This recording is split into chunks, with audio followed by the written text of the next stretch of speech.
Hola, muy buenos días, muy buen día tengan todos ustedes. El que vea este video, después de un buen rato que no publico videos, vuelvo a publicar sobre el diluvio universal. Y en esta ocasión para ver unos detalles que me faltaban. La datación. ¿Qué es la datación?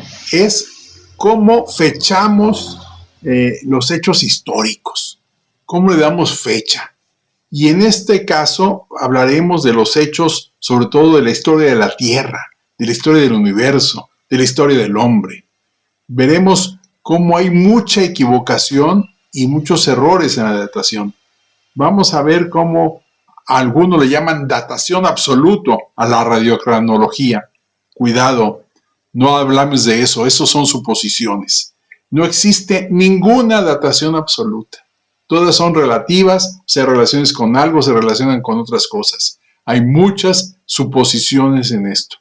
Veamos parte de esto. Van a ser una serie de videos sobre datación porque es muy importante para estudiar el diluvio universal. Porque la datación es clave, se vuelve clave en este proceso.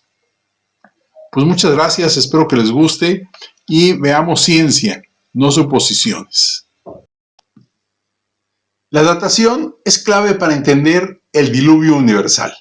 La ciencia dominante, el uniformismo y el evolucionismo necesitan grandes periodos de tiempo para tratar de explicar la composición del universo, de las galaxias, del sistema solar, de la Tierra, de la vida animal, la presencia del ser humano, etc.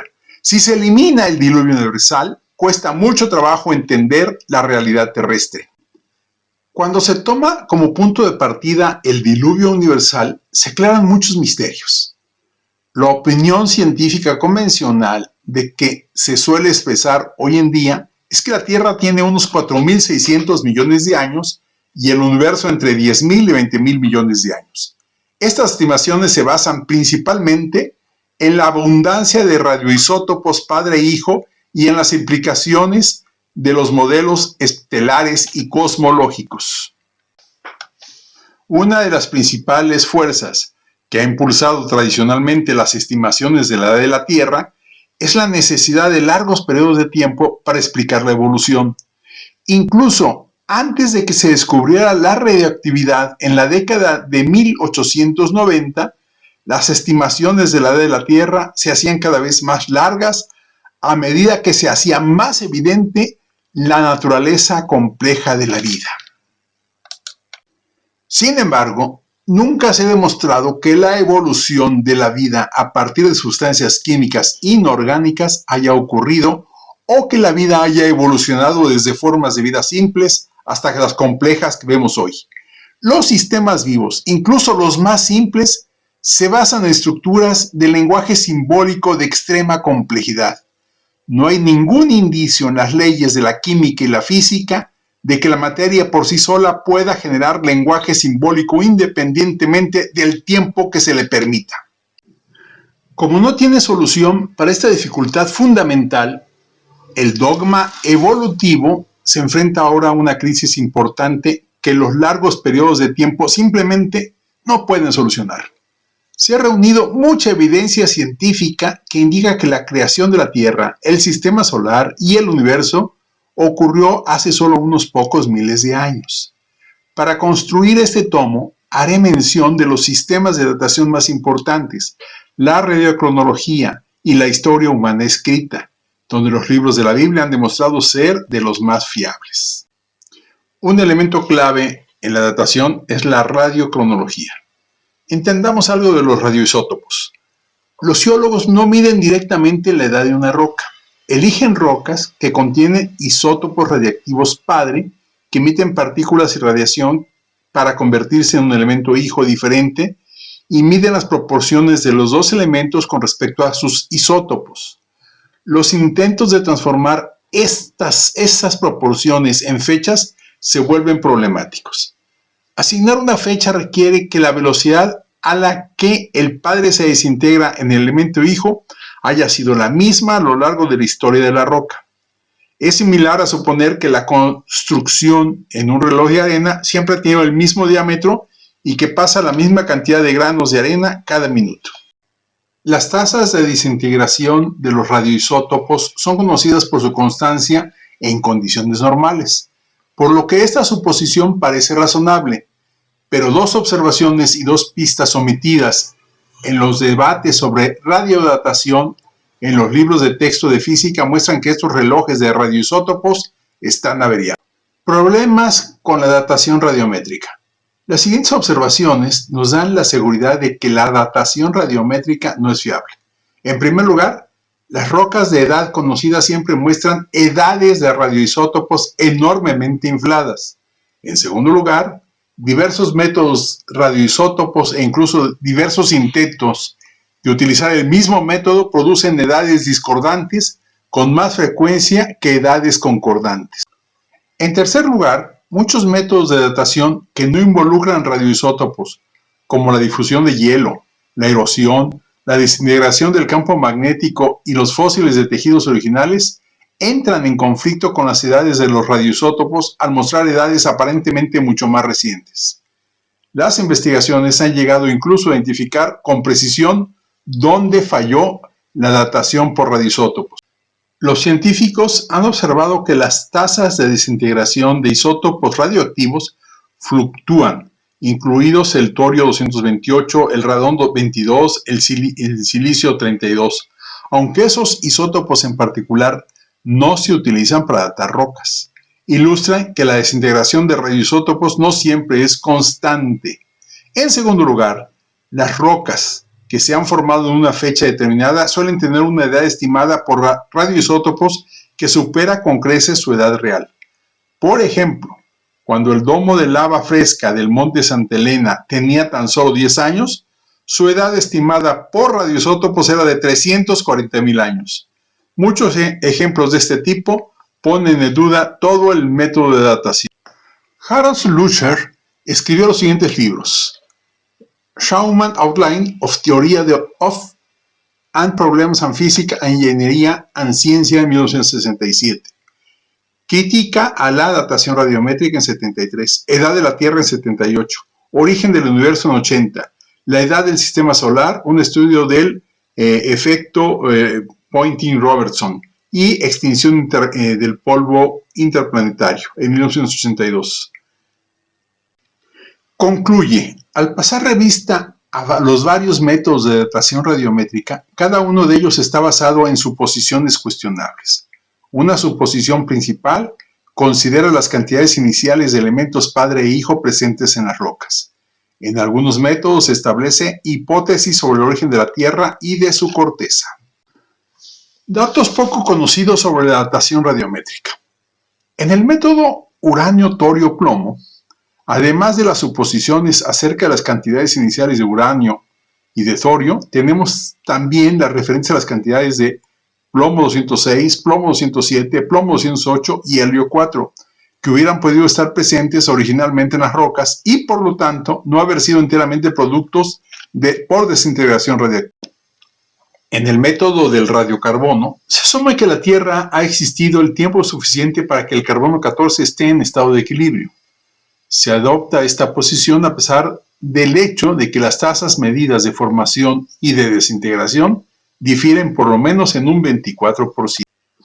En el método del rubidio-estroncio no se conoce la concentración inicial del estroncio 87, pero el estroncio 87 es al menos 10 veces más abundante de lo que debería ser si hubiera sido todo formado hace 1,000 millones de años por desintegración radioactiva del rubidio 87. Ya que estas cantidades iniciales son desconocidas, pueden ser manipuladas por los geocronólogos. Las relaciones iniciales de rubidio 87, rubidio 86, estroncio 87, estroncio 86 pueden ajustarse para obtener cualquier edad. En el método potasio-argón, se supone que el contenido inicial de argón en la roca no es importante, a pesar de que su abundancia en la litosfera y en la atmósfera es unas 100 veces mayor superior a la cantidad que se habría formado por desintegración del potasio durante 5,000 millones de años. También, en este caso, los geocronólogos manipulan el sistema. En el sistema potasio-argón no se utiliza la relación observada de distribución de los isótopos hijos, argón y calcio. sino otro arbitrariamente más pequeño en un esfuerzo por coordinar edades obtenidas por este método con las edades obtenidas mediante uranio, torio y plomo. Es necesario conocer las tasas de formación de ciertas cantidades físicas, pero los actualistas no consideran la posibilidad de la alteración de estas tasas en el pasado. Por ejemplo, en el método carbono 14 se puede afectar la velocidad de formación del mismo y por lo tanto su concentración a causa de cambios en el influjo de rayos cósmicos, por una protección atmosférica provista por una capa de vapor, por un campo magnético más intenso en el pasado y por un contenido diferente de nitrógeno 14 en la atmósfera. Las tasas mismas de desintegración de los minerales radioactivos de vida media prolongada parecen haber cambiado, como lo evidencian los halos plecroicos. Sabemos que la radiación cósmica puede cambiar las tasas de desintegración y que hay evidencia ahora de que las tasas de desintegración no son tan predecibles como antes se creía. Si las tasas de desintegración han cambiado, las edades aparentes obtenidas por métodos de datación radiométrica no tienen ninguna relevancia para la determinación de las edades verdaderas. Es poca la atención que se presta a la lixiviación, a la contaminación y difusión de los elementos involucrados mientras tiene lugar el proceso de desintegración. El helio es un producto de la desintegración del uranio. Escapa fácilmente de las rocas, como también lo hace el argón asociado con la desintegración del potasio. Estos elementos se desplazan ascendiendo por la corteza y se concentran en la superficie de donde se extraen las muestras para datación.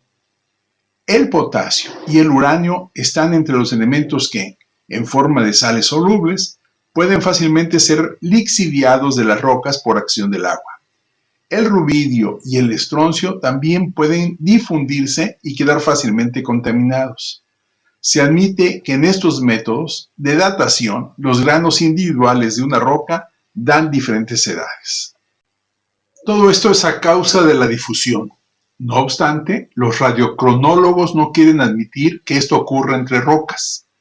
La contaminación es fácil que ocurra en el método de carbono 14. Sabemos que el argón puede ser heredado, puesto que las lavas almohadilladas, lavas formadas bajo el agua, que se saben recientes, han sido datadas como muy antiguas debido a este fenómeno. El argón también puede difundirse a una roca más fácilmente a unas que a otras. Las dataciones erráticas obtenidas de las rocas lunares son ejemplo de cómo la contaminación y la difusión pueden invalidar completamente las determinaciones de edades. La contaminación en el sentido físico no es la única causa de que se interprete mal todo este asunto. Por ejemplo, en los métodos uranio, torio, plomo, parecen ocurrir reacciones neutrónicas que contaminan los verdaderos productos de la desintegración con isótopos que son idénticos, pero que no tienen su origen en la desintegración. Cuando se evalúan estos métodos de forma apropiada, vemos que nos dan evidencia de una corta edad para la Tierra. En el caso de los halos plecroicos, ellos nos dan evidencia de que la corteza de la Tierra fue formada muy rápidamente. Las correcciones en las series uranio, torio, plomo de las desviaciones debidas a las reacciones neutrónicas reducen edades de miles de millones de años a unos pocos miles de años. Debido a que la mayor parte del plomo puede ser atribuido a reacciones neutrónicas y no a desintegración radiactiva. Sobre la base del estudio del Dr. Barnes sobre el debilitamiento del campo magnético de la Tierra, se puede aplicar un límite de 20.000 años a la edad de la Tierra. La intensidad del campo magnético hace 20.000 años hubiera producido suficiente calor como para separar el manto de la Tierra del núcleo. Yendo más atrás en el tiempo, llegaremos a una situación hace 1 millón de años, por ejemplo, en que la Tierra se vaporizaría debido al calentamiento por efecto Joule de las corrientes causantes del tremendo campo magnético. 3 por 10 a la 215 Tesla, que debería existir entonces. Está claro que la Tierra no puede tener esta edad. Continuando con los datos poco conocidos sobre datación radiométrica, el Dr. Cook empleando el modelo de desequilibrio para el carbono 14 en la atmósfera de la Tierra, ha descubierto que se precisaría solamente de unos 10.000 años para conseguir la concentración de carbono 14 que existe en la actualidad, suponiendo que no hubiera nada de ello para empezar. Con la expresión Q, el Dr. Cook ha demostrado que o bien el método de datación mediante isótopos de plomo es inválido, o que la Tierra es demasiado reciente para los cambios apreciables en el factor Q para que muestre un índice de tiempo. Por una línea distinta, se estudió la aplicación de los métodos de datación radiactiva a rocas sedimentarias. Se cuestionaron las suposiciones básicas de que la desintegración empieza cuando los minerales entran en las rocas que los van a alojar, y la conclusión de que esa suposición es totalmente irrazonable. Los cálculos se llevan a concluir que la desintegración radioactiva en las mismas ya empieza con una edad aparente avanzada y que las edades teóricas calculadas a partir de relaciones de isótopos no son las edades de las rocas ni de las tierras, sino simplemente relaciones de los minerales mismos que se originaron en la corteza terrestre. Se ha publicado una interesante hipótesis referente a las explosiones de tipo supernova que acontecen en el espacio. El resto de aquellas explosiones, de aquella explosión local, es una pulsar llamada Vela X, que recientes observaciones han situado en el hemisferio sur a unos 1500 años luz de distancia. Considerándose que la enorme nebulosa GUM debe su origen a este suceso, estando tan cerca, el flujo anisotrópico de neutrinos puede haber tenido la característica de modificar todos nuestros relojes atómicos. Esto echaría nuestras medidas de carbono 14, potasio, argón y uranio plomo a un laberinto sin salida.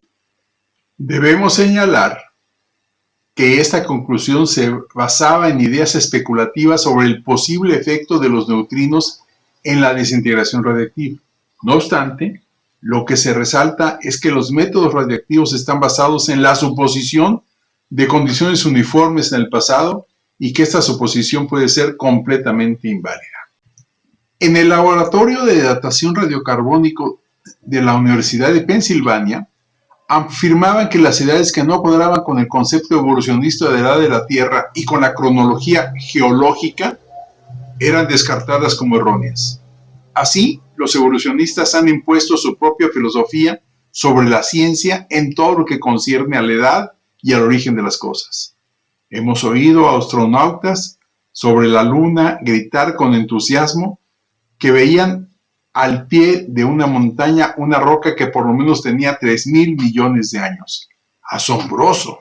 ¡Cuán grande es el discernimiento que poseen si pueden simplemente mirar una roca y decirnos su edad! Aquí tenemos una evidencia obvia de que aquello que quieren demostrar ha sido ya adoptado en el principio. Queda claro que la geocronología es un ejemplo de una mezcla de hipótesis, suposiciones y principios universales imaginarios impuestos. Parece ser que el caso de la moderna geocronología está fundamentada a la manera de afirmación de Lewis, el regreso del peregrino. La hipótesis, mi querido joven amigo, se establece a sí mismo por un proceso de acumulación, o para utilizar el lenguaje popular. Si usted hace la misma suposición con la suficiente frecuencia, deja de ser una suposición y se transforma en hecho científico. Pero cuando usted haya recibido instrucción científica, se dará cuenta de que se puede estar totalmente seguro de toda clase de cosas que ahora le parecen solo probables. Podemos medir muchas cosas sobre una roca. No podemos medir directamente su edad. Por ejemplo, podemos medir su masa, su volumen, su color, los minerales que contiene, su tamaño y la forma en que están dispuestos. Podemos triturar la roca y medir su composición química y los elementos radioactivos que contiene. Pero no tenemos un instrumento que mida directamente su edad. Muchas gracias. Los espero en mi próximo video. No se van a arrepentir, van a ver qué interesante. Seguiremos hablando sobre datación.